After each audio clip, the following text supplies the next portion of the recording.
Hello and welcome to the India Energy Hour. I am Sandeep Pai, a former journalist with Hindustan Times and now an energy researcher at the University of British Columbia. And I'm Shreya Jay, journalist with Business Standard newspaper in Delhi, writing on the energy sector. Together, we are really excited to co host a new podcast on India's energy transition, the India Energy Hour. This podcast is hosted by 101 Reporters, an innovative news agency that connects grassroots reporters and media houses to bring out untold stories. The show is produced by Tejas Dayan and Sagar of 101 Reporters. In this podcast, we want to unpack and document India's energy transition. We will interview leading energy, development, and climate experts from academia, civil society, and the government. Through these interviews, we will explore the most pressing hurdles and promising opportunities in the energy transition unfolding in India. We will examine the role of government, finance, social justice, and science. Over time, we will feature other countries of the global south as well.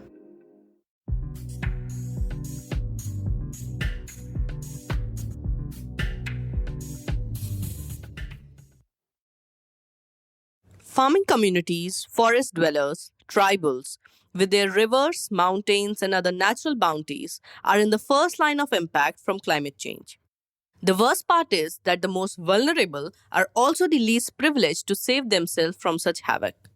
The Indian government has put a strong voice on the global stage of climate discourse. But are the climate policies covering the most remotely located climate change affected population? To understand the impact of climate change on the ground and what policy support it will need, we talked with journalist and author Hridayesh Joshi. Hridayesh is a freelance journalist and also contributes to Carbon Copy Hindi, a dedicated news website for environment and climate change reporting. A journalist for close to 2 decades, Hridayesh has written a definitive account of the Kedarnath flood tragedy in his book The Rage of the River. Hridayesh is considered one of the foremost environment reporters in the country, with his ears always on the ground. Welcome to the show, Hridayesh. Hello and welcome to the India Energy Hour, Mr. Joshi. It's an absolute delight and honor to have you here. We have read your work, seen your work over these years, and obviously it has been a part of the learning curve of our journalists such as me who have covered energy and climate change. So thank you for that. Thank you for coming. Before we jump into this topic where we are going to discuss the ground stories that you have covered, how climate change impacts people. Journalists are rarely known beyond their byline. So I would really want to understand your story. How did you come into journalism? And how did you jump into climate change and energy reporting? And subsequently started Carbon Copy, which is one of the most laudable websites in the current times covering energy and climate change, and that too from the ground, from the affected. So very interesting journey. Tell us more about it. Tell us your story first. We'll talk about news stories after this. Thank you very much, Shreya and Sandeep. It's really a pleasure, I would say, and it's really, I'm very glad to be here, in fact. I don't have much to talk about my educational background. It has been very simple, and I grew up in villages and small towns initially until I started working as a journalist in late 1990s. In fact, 1999 was my first general election, which I covered as a trainee reporter. In fact, I started in 98, but 99 was the Lok Sabha election, which I remember covering as a trainee reporter. So, as you know, I come from hills. I was born in a small town called Haldwani in Uttarakhand, in foothills of Himalayas. The only thing which I flaunt and I tell people that Haldwani is very close to, just 30 kilometers away from the village of Jim Corbett. You all must have heard about Jim Corbett National Park. So that is a wonderful landscape. I am a science graduate and I got a PG diploma while working very late on in environmental journalism.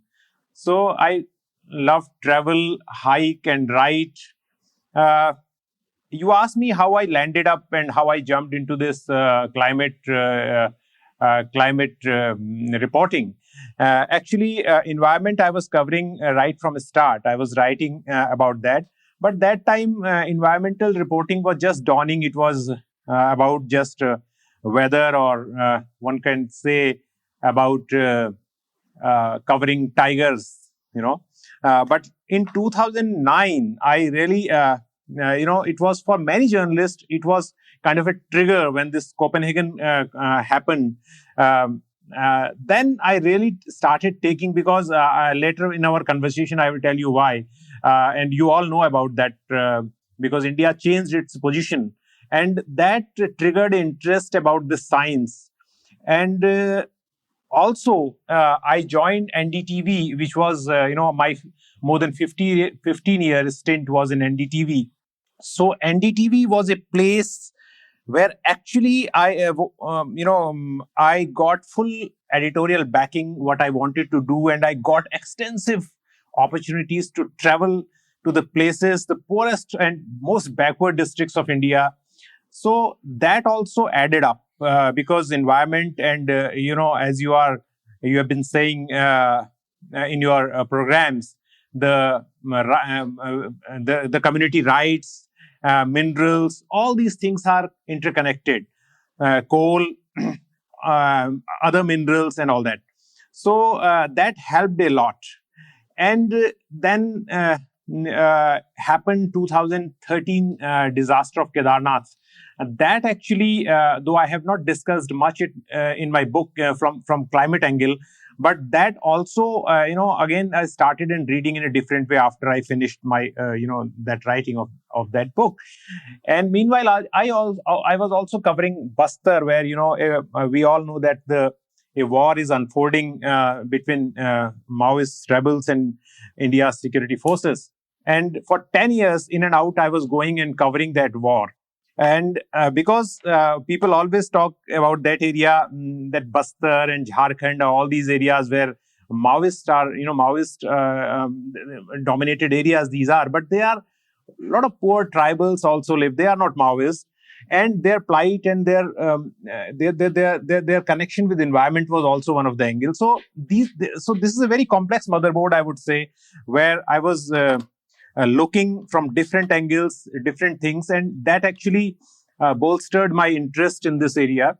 And that's how it is. And apart from this work on Kedarnath writing, I also wrote a novel only because of that experience, which deals with the tribals and their how they are caught between the fight between state and force Maoists.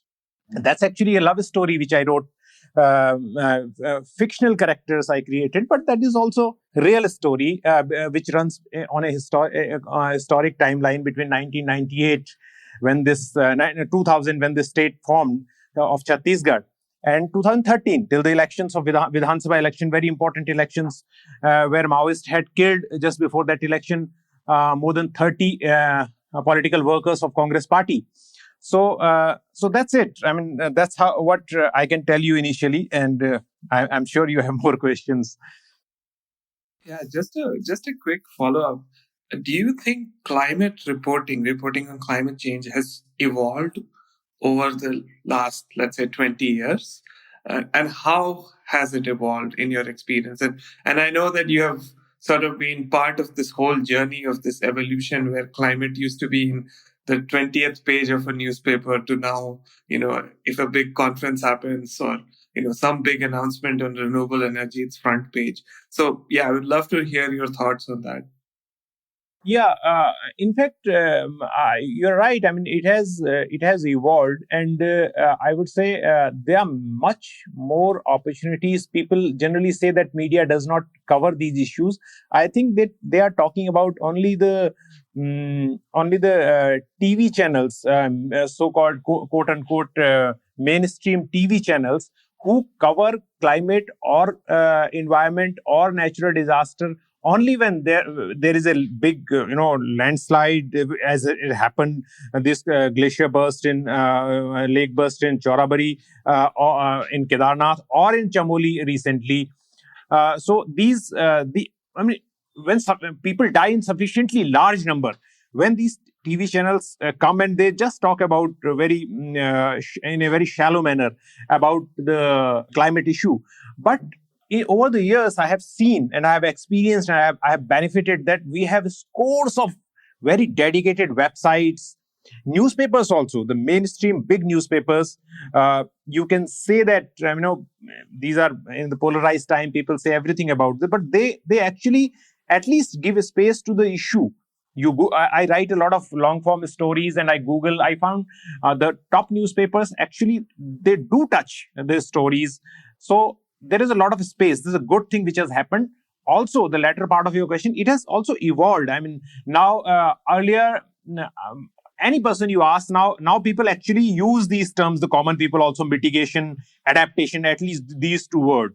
They won't know about the other kind of a very naughty parlance of the climate change, but they will definitely know about the basic thing, what climate change, global warming is, and what mota mota. I mean, roughly they will know about the tussle between the developed countries and developing countries, about the money.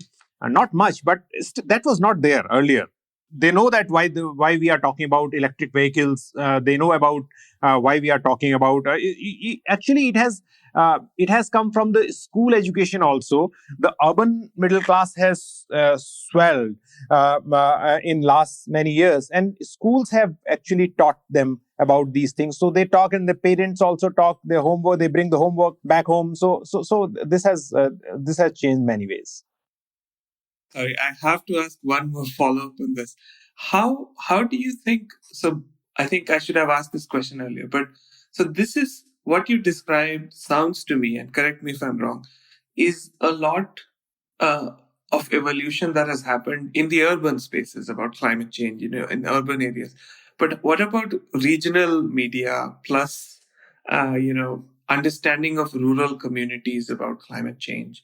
I mean, I think they can sense what is happening, but to put words or labels into what that process is. Do you think that has evolved as well? I won't say in rural areas, in far-flung areas, and in regional areas. We think that they do not understand, or we have to educate them about climate change, which is true also in many senses. But uh, at many times, they understand it better than we do because they are living that. Again, they will not use and they will not understand the complex lingo of climate change or parlance of climate change, the terminology we use, but they will tell us a lot of things, and you will see them practicing about it. For example, if you go to the border of Bangladesh, India, you will see farmers are switching to craft farming because their fields are inundated every time with cyclones or sea level rise, and they are so saline. The soil is so saline that for many years after one cyclone, they can't cultivate anything. So they understand that this is affecting them, and they are living it, and they are switching to other modes to survive. And they are also facing kind of what would I say, the impact of climate change in form of migration. So many islands in the between India and Bangladesh, in the common land, they are drowning. But yes, we need to educate, and we need to reach out to them. We need to reach out to them for help also, so that this entire impact and impact on their livelihood, on their life, this can be addressed. Okay, great. Awesome. I think that's a really good segue into the topic of today's discussion, which we really want to understand stories of people and communities based on your field experience over the years, covering both climate change and like at the top level, but also, with the communities. So, why don't we start with a question about like, can you describe through some stories of the kinds of impacts you have seen in different parts of the country that local communities face? Let's start with the place in the Himalayan region where I live, and there is a clear impact of climate change. And their impact is in form of what I should say, migration also. I don't know whether you know it or not, that Uttarakhand has more than 1,500 villages on record by government. Those are ghost villages. Nobody lives there. People have migrated. There are some places out of these around 1,500 places, there may be some places, some villages where one or two families live. But mostly they have been emptied. I'm not saying this is only because of climate change or global warming or their crop failure, but this has happened partially because of this. It has played a role.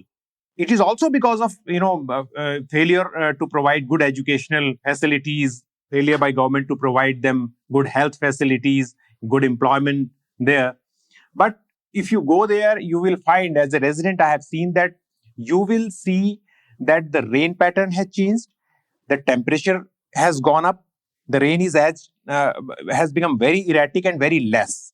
And I'm not saying this has also been said in several reports.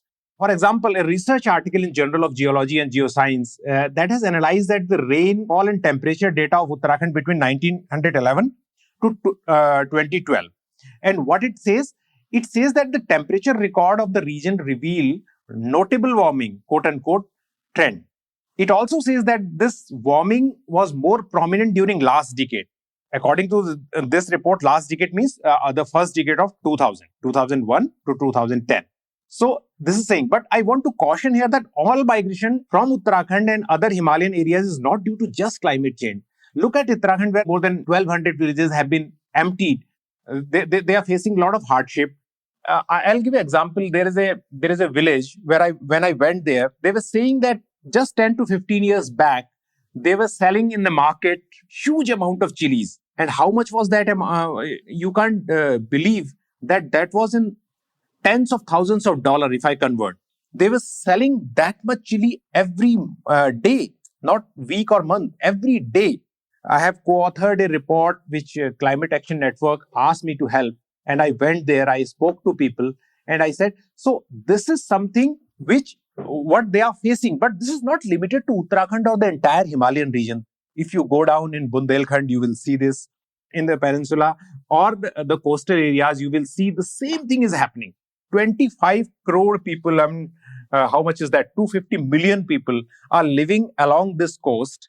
And as I said, in the coastal areas, not only just the sea level rise, but also, again, the intensity and the frequency of the cyclones is increasing and the water is coming frequently in and much, earlier it would come 2 or 3 or 4 kilometers inside the coast. Now it is coming 10 kilometers. And the rains are, if it is happening in Odisha, the rains we feel in Gorakhpur. So all this is impacting the community and the poorest of poor. In any tragedy, if you go on ground and you will feel, earlier I would say it's very romantic thing, people would say this, and I was asked, but it is true that people who build their house in 10 years and very kacha house, it gets swept away. Their boats are gone. They lose everything which they have. They are transferred into, because of the early warning system we have, they are transferred into camps, but they lose everything. They start from zero. And earlier, it was not happening as frequently as it is happening now. And Sandeep, had you ever heard a few years back, all cyclones we were feeling in the eastern coast? Now it is frequently happening in the west coast also. And we all know that fortunately, the east coast is not as thickly populated or closely, people don't live as close to the coast as they live in Mumbai, Goa, Kerala. If the same intensity and frequency shifts to western coast, what the situation will be? Until now, we are lucky that it is not happening there. But now, in last 2-3 years, we have seen the pattern has changed. You are following climate change and you must be knowing the Arabic Ocean is warming and it is happening there also. And one cyclone, which, if I'm not wrong, in 2017, Oki, when Oki came, around 400 people or 500 people, at least 300 people, I correctly remember, they died 500 kilometers inside the sea. Had it come at the coast in Kerala, where people live on the coast, just 50 meters away, what kind of a tragedy would have unfolded? So this is something, and this is happening in, these are coast, Himalayan areas, Bundelkhand, central India, we said, but it is happening everywhere. And in terms of community, I believe it's really scary, and it is also taking a toll. We talk about development, we talk about a lot of GDP and all that. But this much devastation so frequently will definitely push us, drag us back also in terms of economy. I have something to ask here. It is not completely related to what Sandeep asked, but something that you mentioned about migration.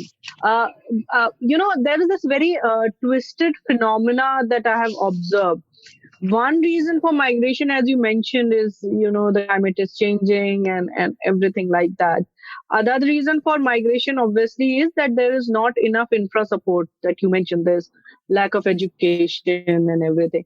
There have been several reports, that at times environmental activism takes such a shape that the government or the policy makers then keep that area aloof from any kind of development. And we have seen that in areas such as Uttarakhand, even in areas, there have been examples, there have been reports that how Chipko movement may have prevented a lot of, environmental disaster, but it led to a lot of villages being aloof from any kind of development. And that was one reason that probably these ghost villages came up.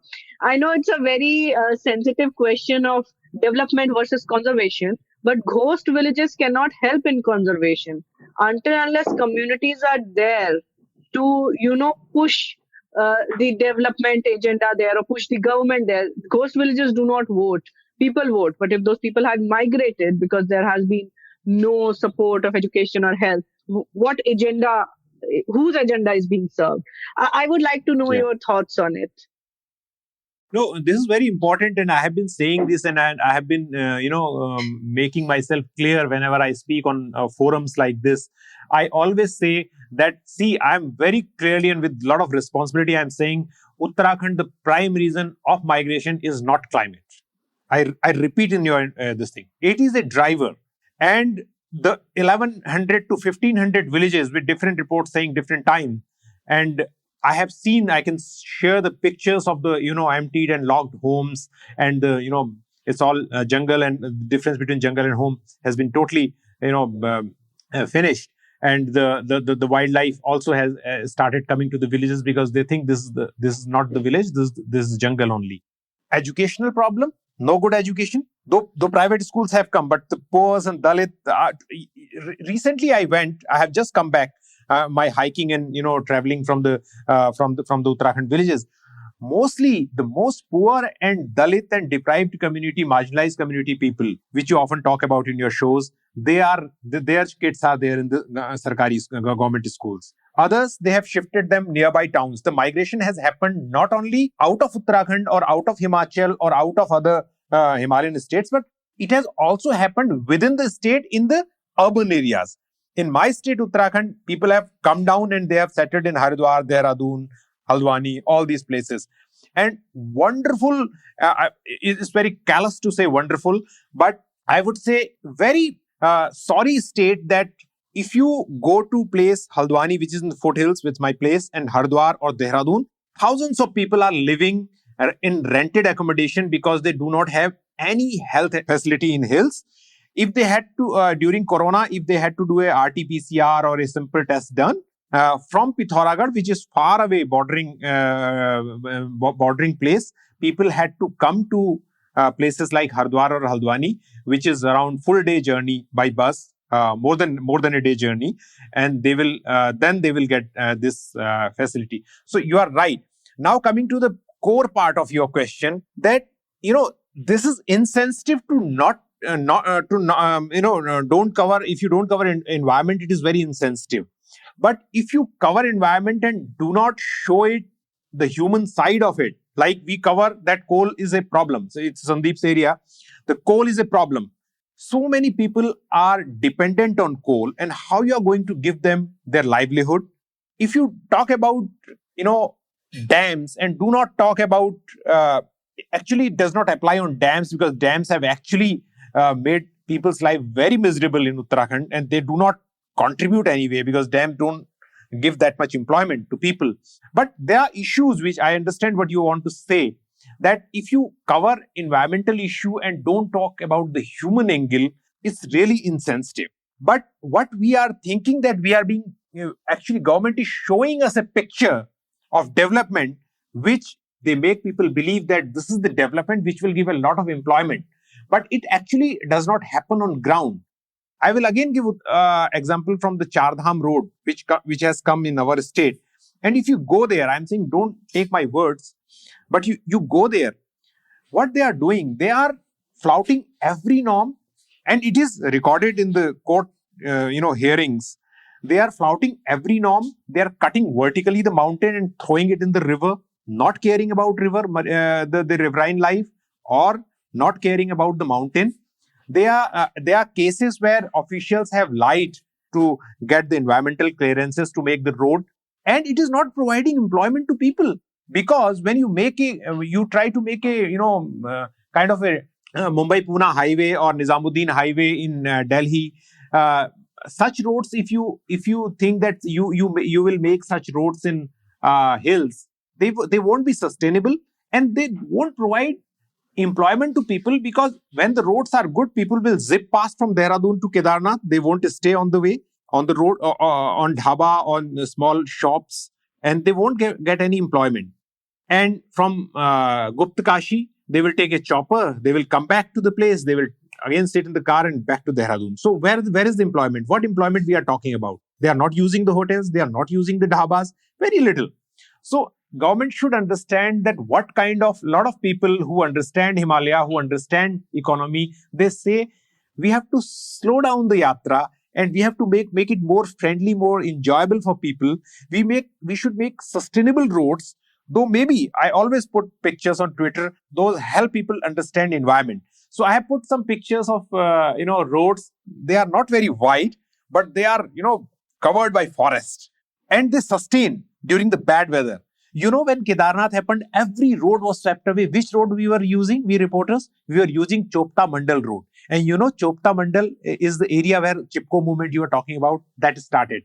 And that road survived during the entire Kedarnath disaster that time which is happening, because that's a totally protected area. I'm not saying every road will be like Chopta Mandal Road, but that shows that when there are trees to grip the soil, where you have not done a lot of blasting, which you are doing in Chamoli area, or we are doing in Rudraprayag area, which you are doing in Pithoragarh area, then the roads will survive. Then the employment will also come, and people will also try to stay. But with a lot of responsibility, I say, so much money is involved in the road constructions.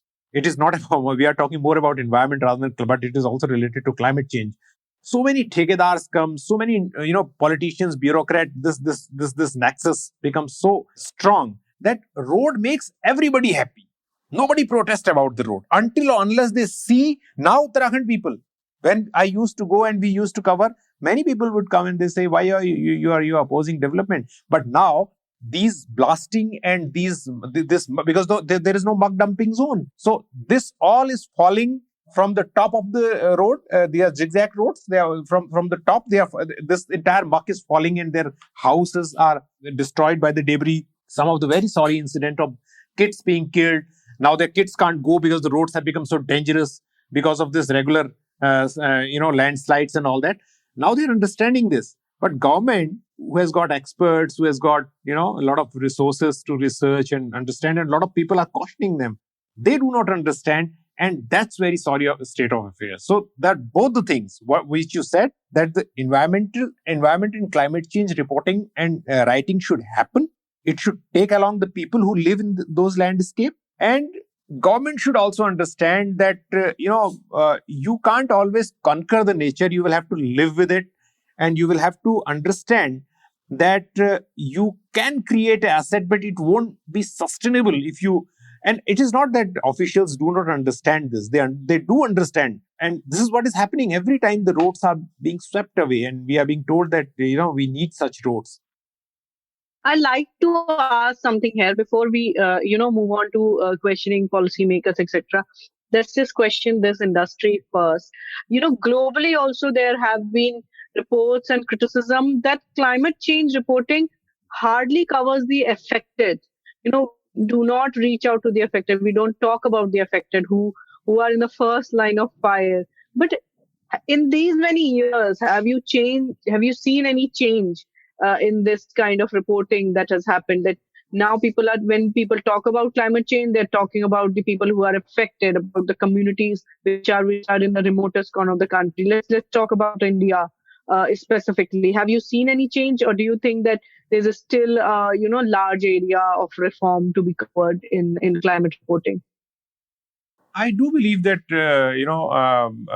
when we are talking about issues, when we are talking that agriculture is failing, when we are talking that again, I will return to that example that people have to switch to craft farming, and they depend on companies to export their crabs to Southeast Asian markets from Calcutta, Sundarban, and those areas. So they are being affected. I have reported on the issues of how the lands, the coastal area lands is being saline, and they can't grow, and they do not have the facility to grow the climate resilient crops. So there, it is not that their people are not being covered. Initially, it may be right that the climate change issue was immediately to stop every emission and every flouting of rules and laws. But I would say I will take it with a lot of caution. I fairly believe that now these issues are being covered. People are on the forefront, not only because of the reporters or writers or NGO groups, but people also have started asserting themselves. In my reports, I have met people who have started in Batinda. Initially, when I would in early 2000, I would go to Punjab, and this in Malwa region, there was a lot of issue of this pesticide thing. Now people understand. At one level, this awareness about the organic farming, it has come. People are speaking about it, and they are demanding. Now companies also, the companies who make pesticide, I'm being told that they are also creating verticals for this organic seeds and all this area, because they also know that one day there may be demand of organic, and they may switch to their business to that area. So there is some kind of companies, for their profit, they may hide facts, and they may start kind of some propaganda also. But I'm quite. I think in last at least one decade, it is being written. It is being being discussed in different forums, and people are also being assertive on about their rights and about the impact of climate change on them. And this problem cannot be solved. One part is that if you say about forest fire cannot be, it can't be solved until you take people along.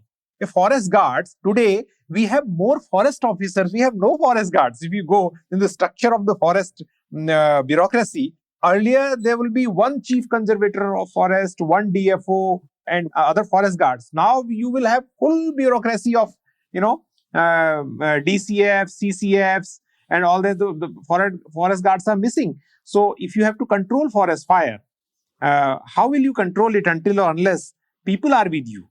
And I will tell you examples later how in many states, at least in Uttarakhand and Chhattisgarh, people have helped the government to control the forest fire.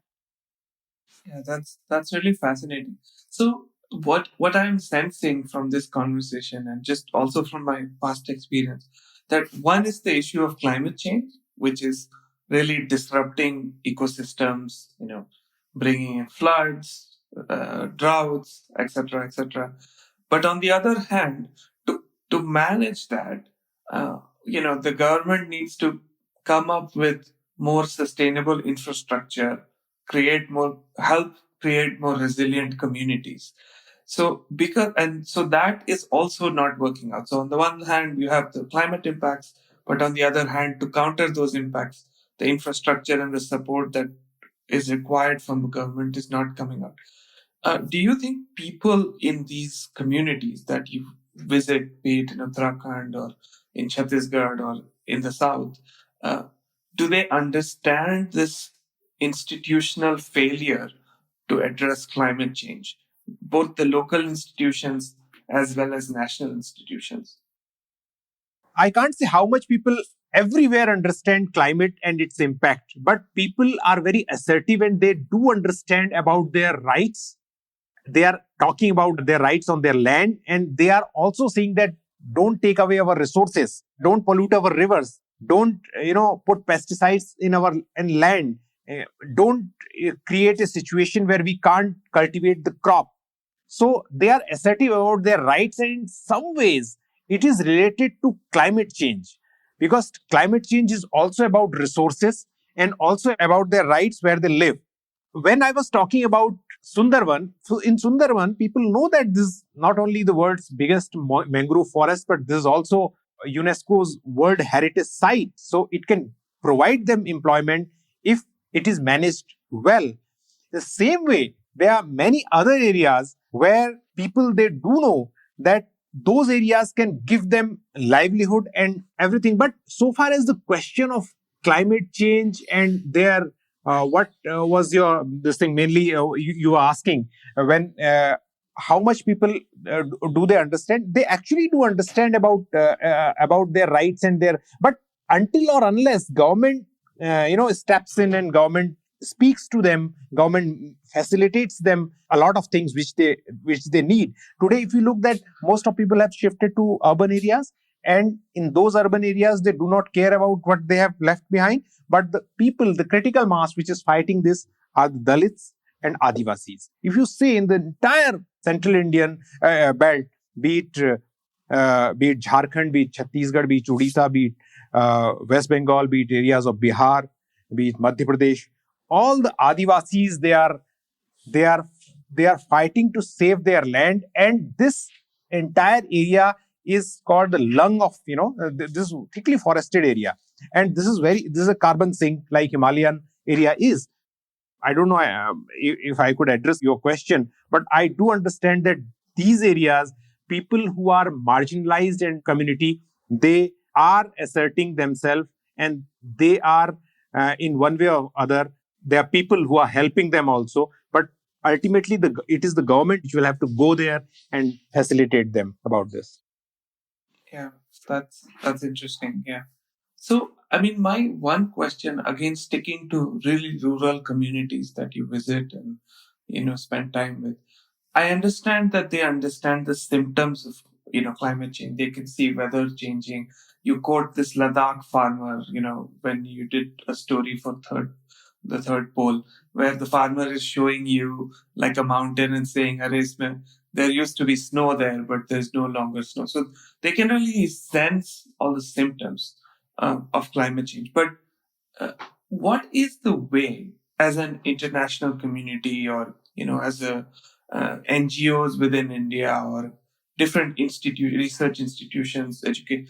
How do you go and help sort of like sensitize people about what are the larger processes behind all this? So they can see the symptoms, right? They can see the droughts, they can feel the droughts, not see. But like, how do we go and educate and provide that link and make them understand why this is happening?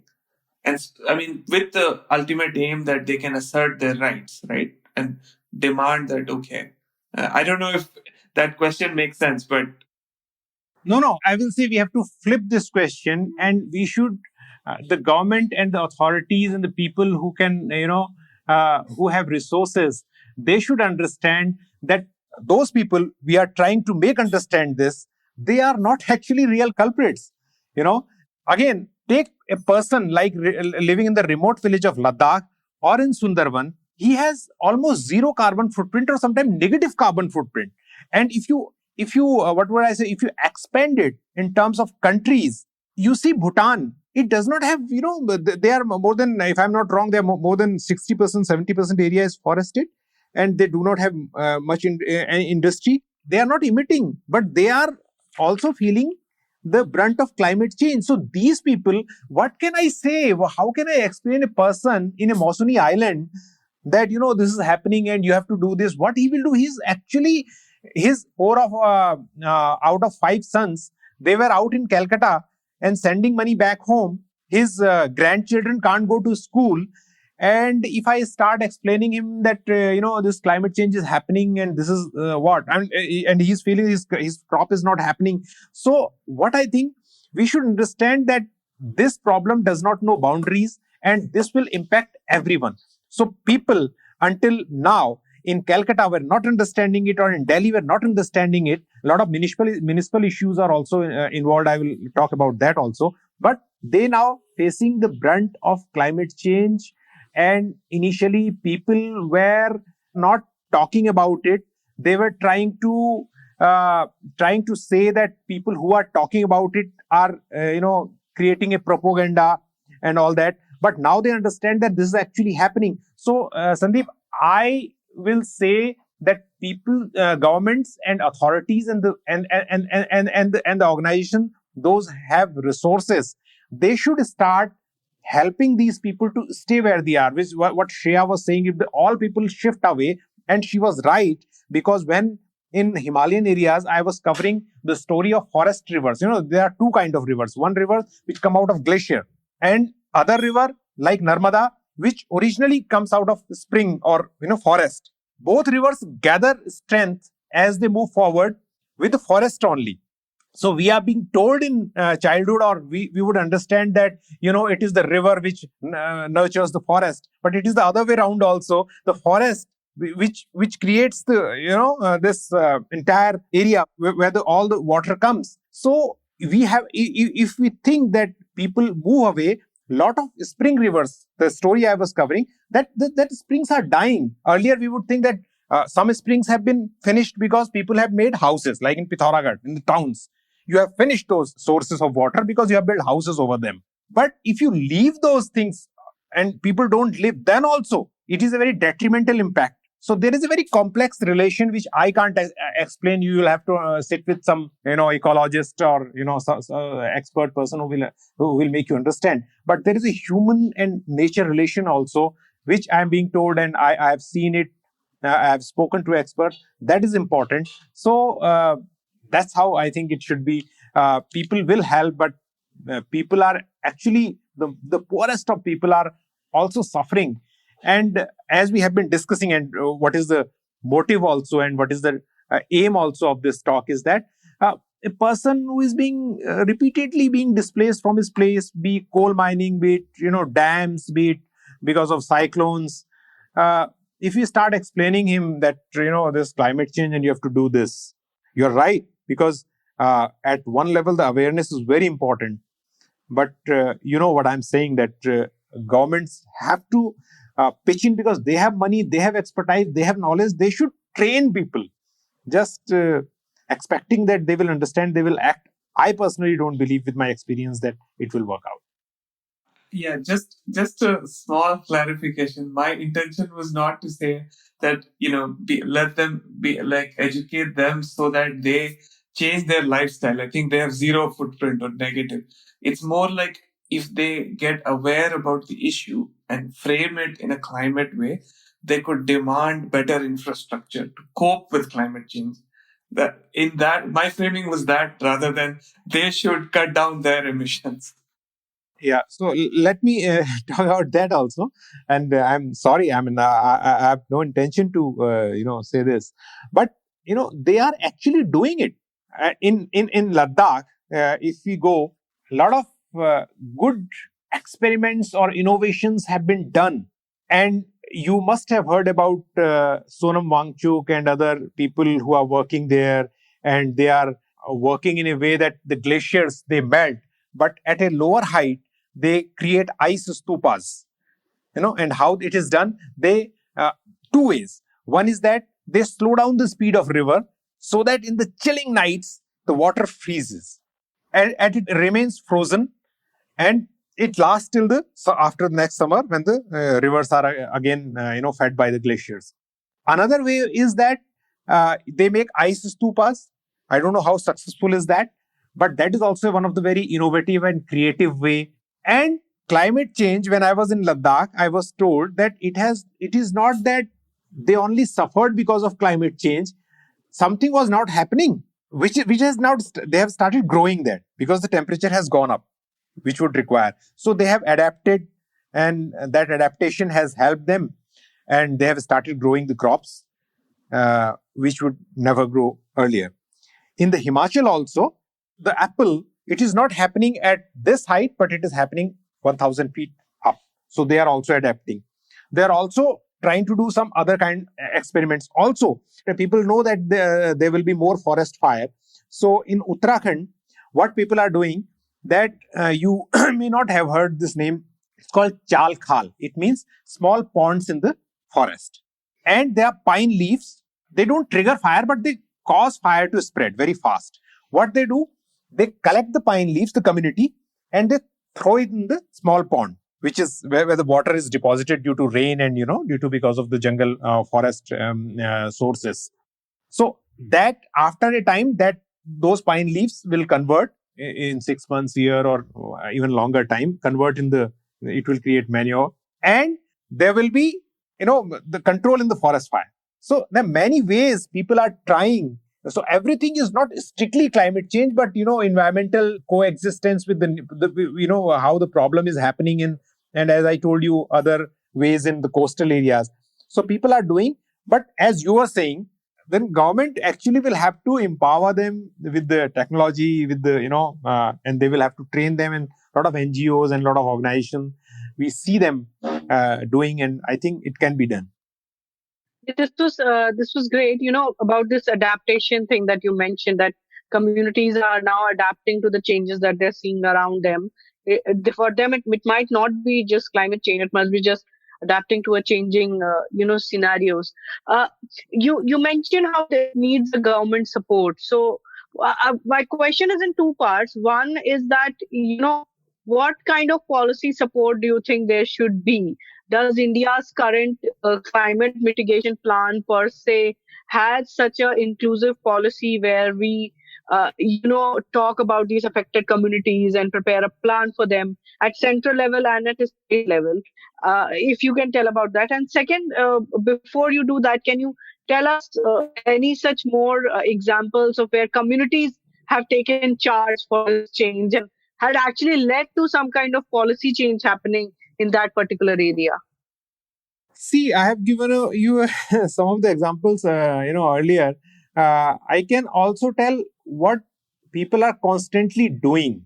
They are planting broadleaf trees, to retain more water in the soil, and that's how they are, promoting, and they are enabling themselves for the agriculture, and many such examples where a lot of people in the central India I have seen between Madhya Pradesh and Uttar Pradesh, that people have switched to organic farming, and after suffering initial couple of years loss, they are very happy now that they are doing a zero budget farming.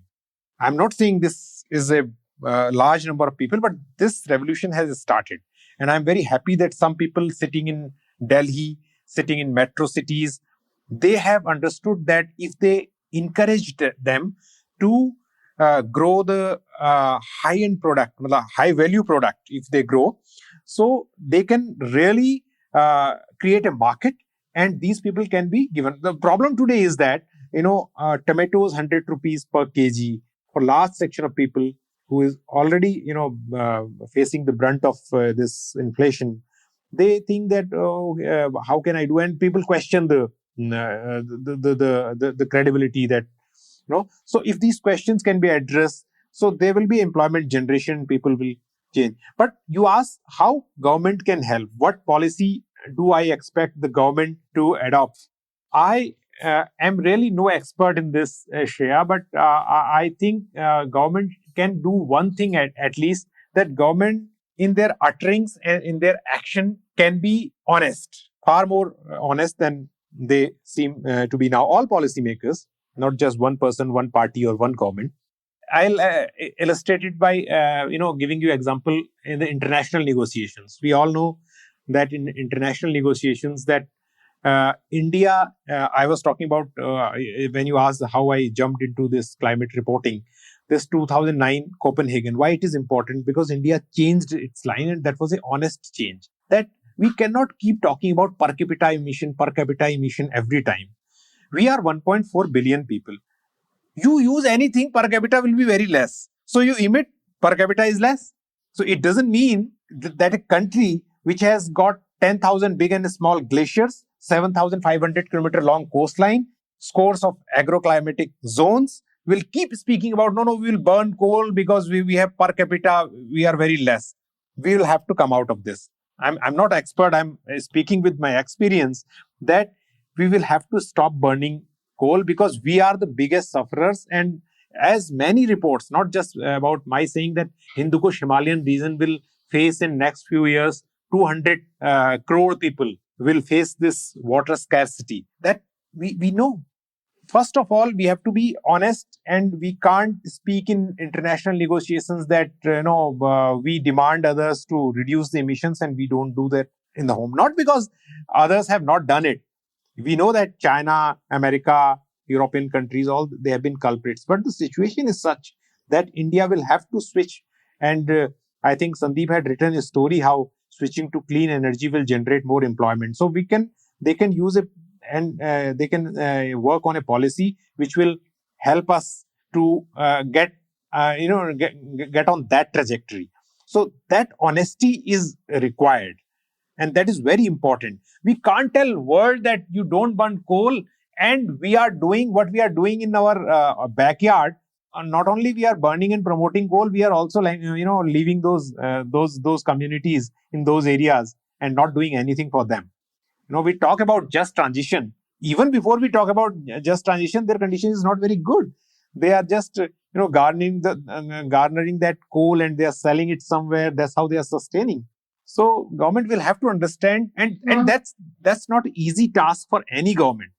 It's easy to sit in such a program and talk about it, but it is not easy to actually act on this. So with this honesty, I mean, I have seen this in Himalayan areas where, at the name of development, where we can make a good road, creating flyovers, they are cutting the jungles. You go there and see like anything. In this Kordwar Rishikesh road, I'm forgetting the name of that that road they are building. They are out there to finish the forest. And again, it is not only climate change issue. You are creating very scary roads also, because that is thickly forested wildlife area. People are running their vehicles on such roads and colliding with the wildlife, and a lot of accidents are happening. So the point I want to make, that the system, when we talk about climate change, we don't talk about isolation, no. So it is not providing employment. It is not providing, zip past highways are not development. This is the biggest, you understand, and I hope if you are not getting it now, you will understand someday, because I have seen it very closely in many areas. These zip past highways are very unfriendly to the people who are poor. They don't provide employment to anybody, and they are just, a lot of corruption involved in it. So this is something which reflects the dishonesty, and this is also the dishonesty dealing with the policies in climate and other, adaptation, mitigation, all things. So that is required in their assertions and their action. The reason why I asked about policy making was one thing more. In your book, Rage of the River, you have provided a vivid description of how, lack of socio-environmental sensibilities and, policy level inefficiencies cause havoc and loss of human life. So in these many years, you have covered policies, you have covered the impact on the ground. Do you think that climate related sensibilities are becoming a part of policy making, at central level, at a state level? Do you think climate change is considered as a major variable now when we are doing infra planning? From my side, I don't think so. I think we are still very, very insensitive when we plan infrastructure. We might have green roads, we might put up solar panels over street lights or something, but that is not helping the cause. That's just adding a number to a certain target, but not serving the purpose. But I want to know your experience in this. You have very rightly pointed out, first of all, we should understand that this green energy, we cannot keep talking about green, green, green, green, green. But we should also understand that the thing will ultimately come down to our lifestyle and our consumption pattern. We often say that solar panels and this windmills, they will bring green energy, but how much solar in a country like India, where you plan to make so many megawatts of energy by 2030, by 2040? I mean, I see those figures. I can't believe, until a few years back, we have how much India's installed power capacity now will be how much? 350 gigawatt. But our peak demand, I don't think that it does match the installed capacity. We do not have that much peak demand. The highest in summer months was 200 gigawatts. 200 gigawatt, and we have more than, so we have more plants than we require it. So our consumption pattern is flawed, and we are we are heading in a wrong road, on a wrong road. But another thing is this: how much panels, how many green panels will you erect? How many windmills will you erect? Because that will also create environmental degradation. That will also create a lot of havoc. Don't you agree with this? Because you will mine for those minerals, and you will create so much e-waste and all that. So we call it land of Gandhi and land of Buddha. But I was recently listening to the entire mammoth, Gandhi's experiments with truth, and after every few minutes, Gandhi returns again and again to the. You can reject Gandhi on many, you don't have to agree with him all he says, but you should agree. You will have to agree with him that we need a sustainable lifestyle. And even if not only Gandhi, this is also land of Buddha. What Buddha said, the philosophy of aparigraha, don't take even the donations and the money which is more than your demand. I don't want to sound like a Baba or a saint, but this is something we have to use. The public transport, we have to use, we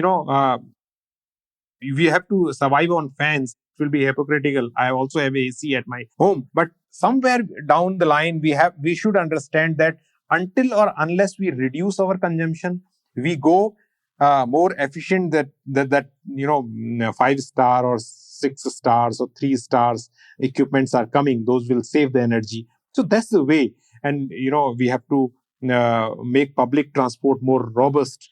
We have to even electric vehicles or any kind of vehicles, until people come on bicycles, we make roads friendly for people to walk. At least in Europe, people who walk, people who ride bicycles, they are respected. And in Germany, my friends were telling me that having a big car, people don't, they look down.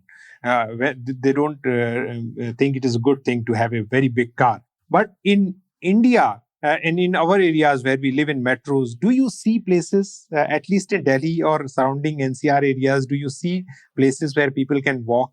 And do you see that people, they do stop their car for people who they don't get priority? So solution lies somewhere there, I think. Right. Yeah, but to create this kind of mass scale public awareness, even that needs government support, isn't it? Not every citizen will just wake up to this idea of climate change.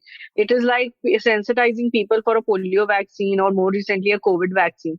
There would always be people who say that I'll die after this vaccine, or there would always be someone who will say, no, it's a hoax. Their people might be affected for it, but they will not change their ways unless you instill it them. People have problem keeping 2 dustbins in their households. We are talking about a changed lifestyle. How do you think it could be made a public dialogue? How do you think it can be done? I will tell you one example that which is very important. That again, I think we should muster up the courage to speak up and call out the authorities.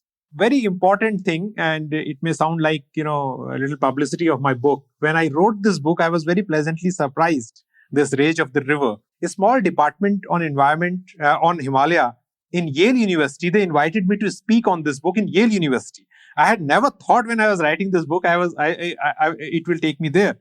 And I told them, the people, that, I'm just a reporter. I can't speak, in front of the expert. And there are no experts. They're just small group of people we want to invite, because we can't believe that more than 6,000, 7,000 people died in a disaster. And, they want to understand how all this happened. So I was invited in 2017. Trump was in office for just 1 year.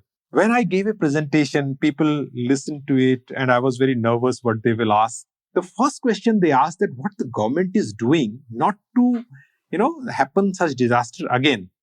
And I started by taking on Trump. I said, first of all, I want to say that Donald Trump has removed all the commitments from the White House website. And that is really horrible. And those people, they were so happy that they cheered and they clapped. I was speaking against their head of the state in their own soil, and they were happy to listen to that. And later on, we spoke after the program. So that awareness we cannot expect everywhere in India, where people are worried. And I don't think if there is awareness, they are the biggest culprits and polluters also. The historic emissions and accumulation of carbon in space is done by America. But such desire to hear the criticism of our own administrators and our people, because, everything, it may be a little digression, but everything is not climate change. This sudden downpour and inundation of cities, everything is not climate change. This is also municipal failure. We have dumped garbage everywhere. We talk about the books and writings on climate, but the conventional wisdom, it's a wonderful book by Anupam Mishra. It is called Aaj Bhi Khare Hai Talab.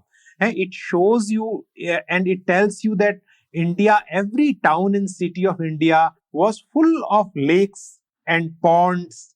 And now what we see, everywhere there are buildings. So earlier, these lakes and these ponds would work as a sponge and it will store water. But now it goes and flows on roads, and we think that, sometimes people say that this is all climate change and all that, but this is municipal failure. So all these things, what I was saying, that sustainable living, consumption pattern, lifestyle, and resource management, all these things come and make a kind of motherboard, and then we can address this issue. This is what my limited understanding is. That's really great. Thank you for explaining everything. I have learned so much and such great examples, and I'm sure our listeners will really enjoy that. I want to end this podcast with one last question, which is, tell us maybe 2 or 3 really inspiring stories of people and communities, and how they have, from your experience, be it in Ladakh, you have reported about the engineer guy and this other stories that you've reported, that has really personally inspired you, that, people will push the boundaries to find solutions in crisis. And if those stories are from the ground and from the field, it'll be delightful for me and probably for our listeners as well. Maybe something from your early career days, something that really pushed you towards going out and telling the stories of these people. No, I will tell you a story, and it's a very powerful story, and it's a very moving story. And this story involves a almost illiterate woman who has fought for environment, some corrupt politicians, and a landscape. There is a place just a few kilometers before Kedarnath. It is called Kund. And there was a private company dam was coming, right? I was traveling in and out in those areas. I found a woman, and I have described this in my book. And Sandeep and you both were asking that about the people, how they take climate change and environment. At least climate change becomes a very technical issue. If we talk about environment, they do understand it so well, Shreya, that woman protested against the dam, and with many people, she was arrested and thrown into the jail. She refused to take the bail. And when she was presented in front of the judge, and it is documented in my book, she given me not the interview to not only to me, but other people also. When she was in the court, and judge asked her, Sushila Bhandari, aap bail kyun nahi lena chahti? That illiterate woman, ashamed many environmentalists, she said, जज साहब अगर आपके होते मुझ निर्दोष को bell लेनी पड़े तो फिर आपके होने की जरूरत क्या है? And she stood firmly. And the judge immediately, revoked all the charges against her and released her. And she was fighting for many years after that. Even if you go to Agasthamuni place, you will find her. And she given me so much insight about forest and jungle. She said, this jungle gives me everything, and you want to take it away and asking me to relocate somewhere else. She says, it gives me shelter. It gives me shelter to my cattle. It gives me water. It gives me agriculture. It gives me everything. And it's self-sustained. And the dams, not only that dam, the other dams also, what was happening? They were showing the environmental impact assessment report of some different area, and they were making the project at some other area. This is happening rampantly everywhere, and these people know it. So this story is actually, I think, I find it very powerful story that when a woman who has never gone to school, who did not have the fortune to go to school, and she stands up in front of a judge and says that, what is your benefit of your being there if an innocent person like me has to apply for the bail? One important thing to add about that, at that time, and that is also written in my book, politicians came and they said that we will not allow this dam to come up. Please vote for us. 32 villages voted en bloc for that politician. He never turned up after winning the election to that area. So this shows that how we lose trust of people and how the gamut of corruption runs, So this is something, there are many such stories. I can't recall now, but there are many such stories, like if you go to Chai village, where this disaster happened near Chamoli, where it was very fertile land for citrus fruits. Now nothing happens there because you have done so much blasting.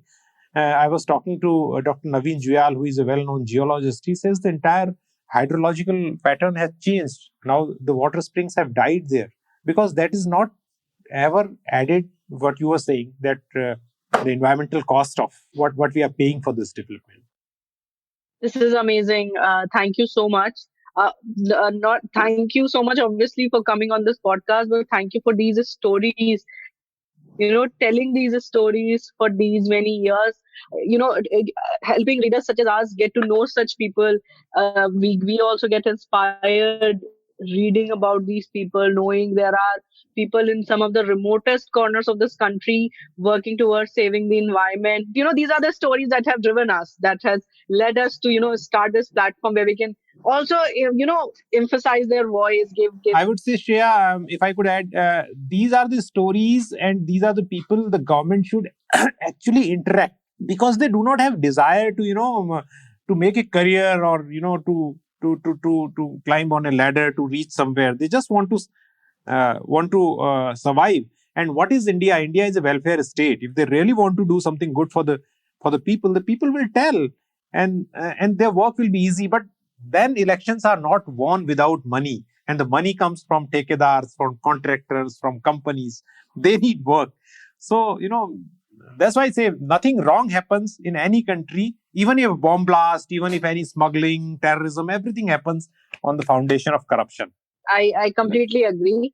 Well, I also want to thank from my side. It's just been such a great and inspiring conversation. Thank you for being here. We really, really appreciate your time.